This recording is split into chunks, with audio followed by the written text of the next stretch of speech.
Hello everyone, welcome to সিয়ারন। WBHRB staff nurse রিক্রুটমেন্টের যে নোটিফিকেশান পাবলিশ হয়েছিল, সেখানে যারা ফর্ম ফিল আপ করছে তাদের অনেক কোয়ারি ছিল। কারণ নোটিফিকেশানে একরকম উল্লেখ ছিল এবং এখানে যখন আমরা অ্যাপ্লিকেশান করছিলাম সেখানে আরেকরকম পয়েন্ট দেখাচ্ছিল।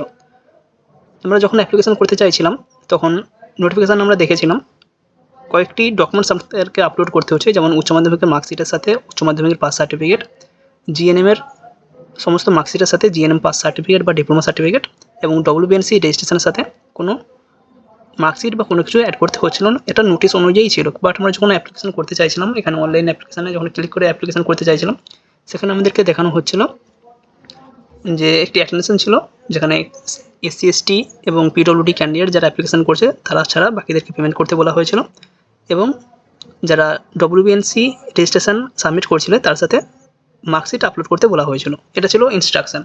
বাট এখন সেই ইনস্ট্রাকশন আবার চেঞ্জ হয়েছে। অলরেডি অনেক ক্যান্ডিডেট রয়েছে যারা ফর্ম ফিল আপ করে দিয়েছে, তারা WBNC রেজিস্ট্রেশনের সাথে তাদের মার্কশিট অ্যাড করে দিয়েছে। বাট এখন যেটা আমরা দেখতে পাচ্ছি, এখানে অনলাইন অ্যাপ্লিকেশন আমরা ক্লিক করলাম। অনলাইন অ্যাপ্লিকেশানে ক্লিক করার পর আমরা জাস্ট রেজিস্টার নামে ক্লিক করব। এখানে রেজিস্টার নামে ক্লিক করলে আমাদের এখন এই পেজটা শো হচ্ছে। আগে এখানে দুটো অ্যাটেনশন ছিল। এই প্রথম অ্যাটেনশনটা যেমন এখানে রয়েছে, সেই অ্যাটেনশন এখানে ছিল SC ST OBC যারা রয়েছে তাদেরকে কোনো পেমেন্ট করতে হবে না, বাকিদেরকে পেমেন্ট করতে হবে। এবং আরও একটি অ্যাটেনশন ছিল যেখানে WBNC রেজিস্ট্রেশনের সাথে মার্কশিট অ্যাড করতে বলা হয়েছিল।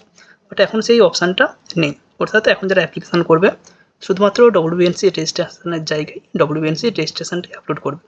কোনো রকম মার্কশিট কোনো কিছু আপলোড করার প্রয়োজন নেই। এটাই আপাতত আপডেট রয়েছে।